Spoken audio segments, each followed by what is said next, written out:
Hujambo na karibu tena mtazamaji wa The World News katika kipindi hiki cha ulimwengu wa siasa. Mimi ni Adam Hussein na tunaelekea Mashariki ya Kati tukitazama zaidi Israel ambayo usiku wa kuamkia leo Jumapili imekumbwa na mashambulizi makubwa na milipuko mikubwa ikionekana katika maeneo ya Beit Shemesh. Mashambulizi makubwa na milipuko imesikika huko katika eneo la Beit Shemesh ambapo moja kati ya kituo cha silaha cha Israel kimeshambuliwa.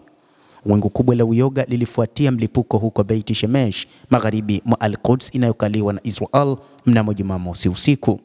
Mlipuko mkubwa ulitikisa eneo la Beit Shemesh magharibi mwa Al-Quds inayokaliwa kwa mabavu, huku vyombo vya habari vya Israel vikithibitisha milipuko mikubwa iliyopelekea mitetemeko katika maeneo yanayokaliwa kwa mabavu na kuzua hofu miongoni mwa walowezi. Kampuni ya Toma ya utawala wa Israel ambayo ni mhusika mkuu katika kuendeleza mifumo ya roketi na makombora kwa ajili ya vikosi vinavyokalia kwa mabavu vya Israel ilisema na kutoa taarifa ikidai kuwa mlipuko huo haukuwa chochote zaidi ya jaribio lililopangwa lililofanywa kulingana na mpango. Taarifa hiyo iliwasilishwa na Kan News ilijaribu kupunguza tukio hilo katika moja ya tovuti nyeti za kijeshi za serikali. Bado video za kusisimua zinazoenea kwa kasi kwenye mitandao ya kijamii zinasimulia hadithi tofauti.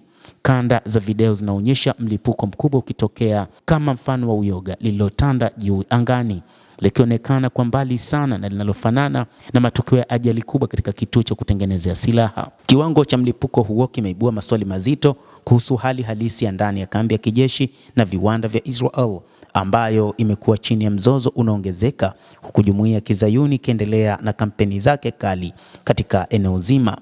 Vifaa hivyo vinahusika na kuzalisha mifumo ya urushaji makombora na viingilia kufanya kazi chini ya usiri mkubwa kwa sababu ya wasiwasi wa mara kwa mara wa usalama na shinikizo la mara kwa mara kutoka katika eneo hilo.